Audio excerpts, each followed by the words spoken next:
In their last 24 road games, they're 18-6 against the spread on the road. This one probably goes under tonight, Rod. But are you feeling Ravens? Because the Ravens have, as we've talked about, they've had the lead in the fourth quarter of all 10 of their games, and they're just 7-3 because they've blown 3 of those where they coughed up that lead.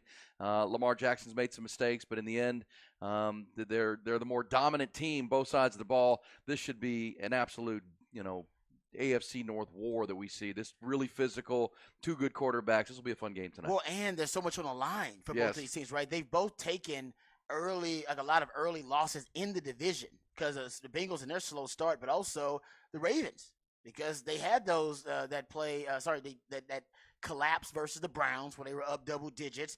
Should have beat the Steelers except they dropped 7, 8 passes and 2 touchdowns in that game. I think this will be a desperation factor. Will be really high for both these teams in this matchup. Here's a stat: the Bengals are 1-23 straight up on the road in night games over the last 25 years, and they're currently on a 13-game straight up losing streak in that situation. That's on the road in night games. This would be huge for Baltimore because, remember, they've already beaten them this year, right? When Joe Burrow was not healthy, they beat them in Cincinnati 27-24. But the Bengals have won 2 of the last 3 matchups. So should be a heck of a game because you're right. I mean, Thursday night games, sometimes it's just trying to survive. This is hugely important for the AFC big picture for Baltimore. Agreed. But also for the AFC North because, if the Bengals were to lose this tonight, they'd fall to 5-5. And they got no shot to win that division. Then you can't win the division. Yeah, you can't win it. And Baltimore would have beaten you twice and be sitting at 8-3. So huge game. This is, and 2, competitors at quarterback in Lamar and Joe Burrow. Looking forward to this tonight on Amazon Prime. Game of the week.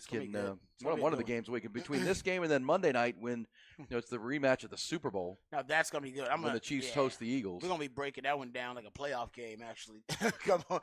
It's a Super Bowl rematch, man. On Monday. That's going to be a really good one. And here's a stat, too, about the Ravens. It goes to show you how good the Ravens have been, yet how, just how unreliable they've been in clutch time when the game's on the line. So if you look at time trailing, all right, this is time when you're at a deficit, right? Time losing, actual game time. The Ravens have only been losing, all right, in 28 minutes and 46 seconds of game time this entire season. Through the first 10 games of the season, they've only trailed for 28 minutes and 46 seconds, and they're 7-3. In the last 40 years, if you look at teams who have spent the least time trailing in a game through the first 10 games, 84 Dolphins were at 14 minutes and 46 seconds. Time trailing through the first 10 games, they were 10-0. Dan Marino. Yep, they were 10-0. 98 Denver Broncos, 27 minutes spent trailing through the first 10 games, 10-0. All right, the Baltimore Ravens, they're next. They're third. The third least amount of game time spent trailing through the first 10 games in the last 40 seasons, and they're 7-3. 90 New York Giants behind them at 43 minutes spent trailing through the first 10 games of the season, 10-0.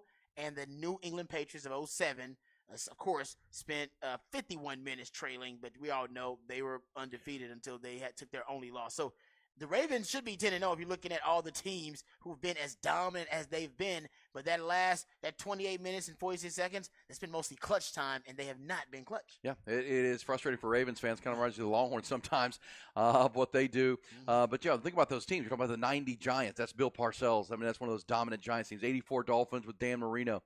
The 07 Patriots that were undefeated. 98 Broncos. 98 Broncos. That's Mike Shanahan. Yeah, right? I mean, that was our buddy Dan Neal. That was John Elway, Terrell Davis. Yeah. That team was, they went back-to-back winning Super Bowls, and they thought they were going undefeated that year. So 3 of these teams, did 84 Dolphins go to the Super Bowl? I think they went. So basically all these teams have gone to the Super Bowl. Yes.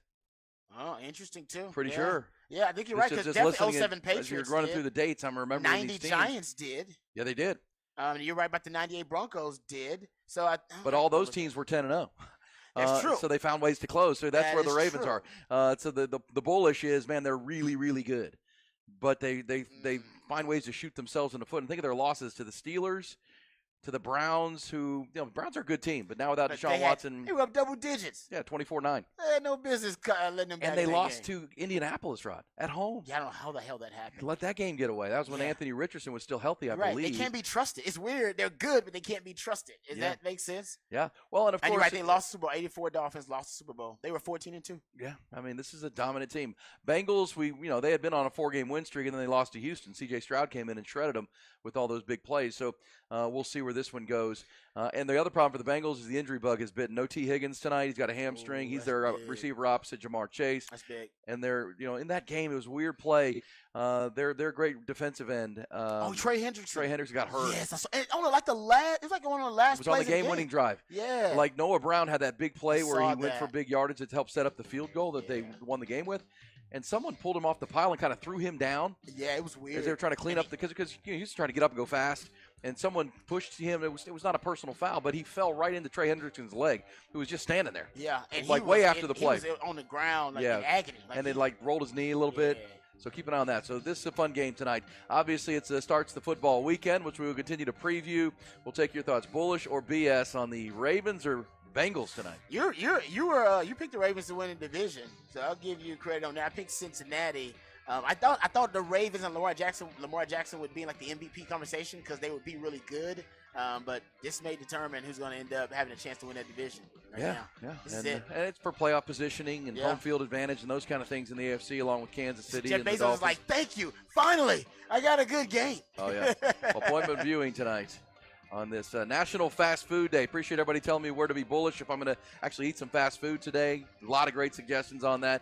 That patty melt's starting to sound really good, right? Ooh, it does sound good. Man, Popeyes. I've never been to Popeyes. Maybe we'll do Popeyes. Ooh, you're making me hungry, man. Come on. All right, we'll come back. Damn, talk about fast food. We will pick it up. Everything in moderation, folks. We've got our headlines. We've got Rod behind the burnt orange curtain talking Texas, Iowa State. And the Longhorn basketball team with a tremendous day and night last night, a win and a huge recruiting win. Details coming on. Hook 'em up with Ian Rodby.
Appreciate you being with us. It's a Thursday edition, getting you into your weekend with Hook 'em Up with Ian Rod B. We talked about the big game tonight in the NFL to start Week 11. Cowboys are at Carolina Sunday. Houston is home to the Arizona Cardinals. Carolina made a change. Frank Reich says he's calling the plays now. He's going to let the offensive coordinator put in the game plan, but he's going to call the plays. We'll see. See if there's an improvement. That Cowboys defense is wicked. Yeah, I don't know if that's going to help. I don't know if that's going to help. If I'd admit that before the game, playing the Cowboys. Probably, like, yeah, that wasn't me. That wasn't me. Honestly, you can tell there's something. There's a public, like, I don't know, angst-filled, passive-aggressive, like, standoff happening between Frank Reich, it feels like, and the ownership of the Panthers. Right? Remember he came out publicly and he was like, yeah, we have these really tense meetings where he lets me know exactly what I'm doing wrong and that kind of stuff. And everybody was like, that's a weird thing to admit. And he was like, he admitted that they're uncomfortable. And I don't necessarily like them, but they're necessary and good. It's like, why are you up here admitting that kind of stuff? Well, remember, go ahead. No, I'm just saying, like, and then you have the Carolina Panthers ownership now coming out saying something about that was a trade possibly in place with the Texans, but then it fell through. It's like, what's the point of revealing this stuff, guys? Yeah. Well, and I think that's kind of the thing. Dave Tepper, the billionaire owner, is a weird guy. A lot of billionaires are. He's just a weird dude, and it seems like a guy that'd be odd to be around. He's just one of those guys. You know, I mean, they're billionaires, right? And so who knows? Yeah. But he's a hedge fund guy, and used to be part owner of the Steelers. He was he was like at least a minority owner with the Rooneys. Mm-hmm. Grew up a big Steelers fan, and he always wanted to own an NFL team. And here he is, but he does get in his own way, I think. And the intense meetings that Frank Reich's talking about is this guy's weird. What's this guy doing in here? This guy's weird, man. Well, when he I think you're right. I think you're actually like, this guy's weird. I'm just telling you guys. Well, think about this. I mean, I'll try to find the sound at some point here because I was listening to it yesterday. But Dave Tepper was just telling the media about this. I got it. I'll send it to Ty because I just got it. This three-way trade with that was they were working on with Carolina, trying to go up in the draft or come back. Remember, Carolina trade with Chicago. And it looked like there was going to be a three-way deal and all this, so whatever. But Dave Tepper confirmed it all. But then said the reason it didn't happen is Houston was dragging their feet and maybe didn't want to do it. And so he got impatient. Because he's used to trading, right? He's used to things happening. When I make trades, we make trades. Yeah. Well, what's wrong with Houston? What are they waiting on? It's like, well, and then they blinked, and then they made the deal with Chicago anyhow. And it's like, dude, why are you revealing this? And that's not good negotiating strategy. I'm with you. I'm like, why are you revealing this stuff now? And because I think it hurts. I don't know if your young quarterback necessarily gets confidence that you're revealing this either. Yeah. If you send it to Ty, we'll play that here coming up before we get to Burn Orange Curtain. It's also National Fast Food Day, and I mentioned that I'm going to go have some fast food. I rarely eat fast food, so I'm going to treat myself today. And people are sending great suggestions. But here's some deals that are out there, Rod, at Arby's. You ever go to Arby's? I do not, but we have the meats. I love the commercials. I love the commercials. Two can dine for $9.99, it says here. Now, their curly fries are next level. I would go to Arby's, usually just for the curly fries. Ty, you're the fast food connoisseur. Ooh. Do you like Arby's? No. Wow, that's saying a lot. Burger King. Have it your way. You can get have it your way. At BK. Yeah, come on. That's etched in your head. You can get a free Whopper with any purchase of $20 if you're a Royal Perks member. Royal Perks. Gotta get that app, man. Carl's Jr. has a deal, but you got to join their rewards program. That's another place I've never been. I've never been across. I've never been to Del Taco either. Del Taco? I don't even know where a Del Taco would Carl's be. Jr. I think No, Carl's Jr. Where is one? Is that good? I always get it when I go to Dallas to see my mom. There's one in like Georgetown. I stop off. Yes, one up north. And there's also one. What's the go-to there? Is that burgers? Paris, Texas. Yeah, I get the double bacon Western burger. It's pretty good. Wow, I love that Ty. He can tell you what he gets. And cheese fries. He's got a go-to item. Yeah, he's got to go to at each one. That's crazy. Domino's, you can order from there's $6.99 mix and match deal going on here. So you can get some cheesy bread up in there. Hardee's has a deal going on. KFC has a deal. McDonald's. So if you're a fast food person, Wendy's. Oh man, hadn't done it in a long time. Like I said, Chick-fil-A is probably my go-to fast. Oh, food. Wendy's getting an entire meal for $5. Oh yeah, that's the beauty of fast food. It's how cheap it is. Here's your recommendation, Ty. Zaxby's. They'll throw in some free nuggets if you join their rewards program. Like Ty's got like 14 or 15 food apps on his phone. It's amazing. I can't do it. Can't do it. But you did say you're considering caving on the Chick-fil-A app. Yes, I am, because it's very convenient, and It's a that good is one. the one fast food place that I actually do I probably eat there once or twice a month. So walk me through this. Do you order the food ahead of time? Is that what you do, and then you get a deal? Is that, and then you just go pick it up, or they'll deliver it? Is that how that works? Yeah, and you get points. You get rewards. You get free stuff almost every time you go back after you sign up. You do. Yep. They got you, man. I love it. Hey, ball on the budget. That's something man. I will not do. Is download apps for that. No. All right, we'll hear this Dave Tepper sound. Carolina, of course, the Cowboys' opponent on Sunday. Rare noon game for the Cowboys, keep in mind. It'll be a noon kick for the Cowboys. Houston is hosting Arizona. And, of course, the big game tonight. Let's get to the other headlines, including a great day for Rodney Terry and the Longhorn basketball program. Top Gun Rentals and Lawn Equipment bring you the top stories. And, yeah, the biggest story is Texas basketball. They got a win last night. Longhorns are 3-0 now. They beat Rice. Down at Moody Center, 80-64. Longhorns shot 60% from the field, but turnovers, 16, probably the issue. Tyrese Hunter led the way with 18. But last night's win came on the heels of a great recruiting win, massive recruiting win for the Horns yesterday afternoon. Trey Johnson, the number 4 overall prospect in the 2024 industry rankings, committed to Texas. The 6'5", or now 6'6", scoring machine had narrowed his choices down to Texas and Baylor. And on the final day of the early signing window, he joined the Pat McAfee show on ESPN to make the announcement. Trey, if you would like to let the world know where you will be taking your incredible talents next year, we would be honored to be in your presence while doing so. Yes, sir. I'll be going to the University of Texas. Hogan! Yep, the Trey Johnson helped Dallas Lake Highlands to a state championship as a junior in the 6A level. He's playing his senior year at the Link Academy in Missouri right now. Johnson and his family have a long-standing relationship with Rodney Terry that dates back to when Terry was an assistant coach at Baylor, and Trey's father, Richard, played for the Bears. Texas football, 7th-ranked Longhorns continue their prep for this week's trip to Iowa State. Accolades yesterday coming in for defensive lineman Tavondre Sweat, rightfully, 6'4", 340-pound senior, named a semifinalist for the 2023 Outland Trophy by the Football Writers Association of America. Outland awarded annually to the nation's top interior lineman. He's one of 2 defensive linemen on the finalist list. There are 5 offensive linemen there as well. Through 10 games, Sweat has posted career highs with 35 tackles, 15 solo tackles, 7.5 tackles for loss, and 2 sacks, also breaking up a couple of passes. The winner will be announced during the College Football Awards show on ESPN on December the 10th. Major League Baseball Awards Week continues there as well. Monday, Baltimore's Gunnar Henderson and Arizona's Corbin Carroll named the AL and NL Rookies of the Year. On Tuesday, Skip Schumacher of the Marlins and Brandon Hyde of the Orioles named Managers of the Year. Yesterday was Cy Young time. Yankees ace Garrett Cole wins the Cy Young. Padres left-hander Blake Snell in the National League. Today, it will be MVPs, the most valuable players in both the American and National League. NBA, the league has suspended Draymond Green without pay for 5 games for his choking incident, headlock incident against Minnesota the other night. 5 games. He is out. Mavericks on the floor last night. Got a big win. They beat up on the Washington Wizards.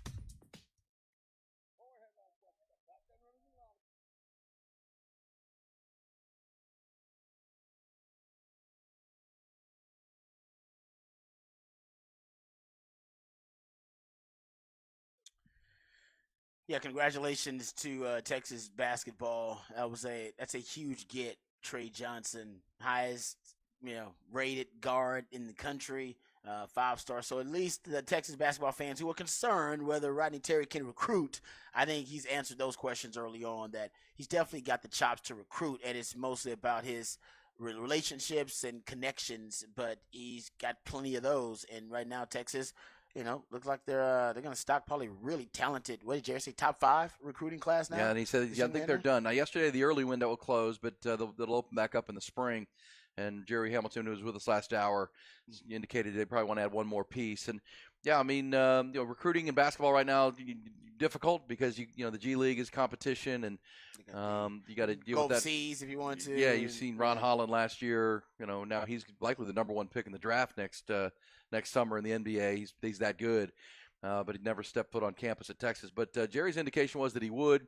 That he does want to have some college experience, and the fact that came out of Texas and Baylor not surprising because I mentioned Rodney Terry coached his dad when Rodney was an assistant at Baylor way back, but he also played at Baylor, so it was down to those two. Scott Drew head-to-head with Rodney Terry. But this is why it's got to be exciting because when Chris Beard and that situation happened and he was removed, Rodney Terry got his chance. Yep.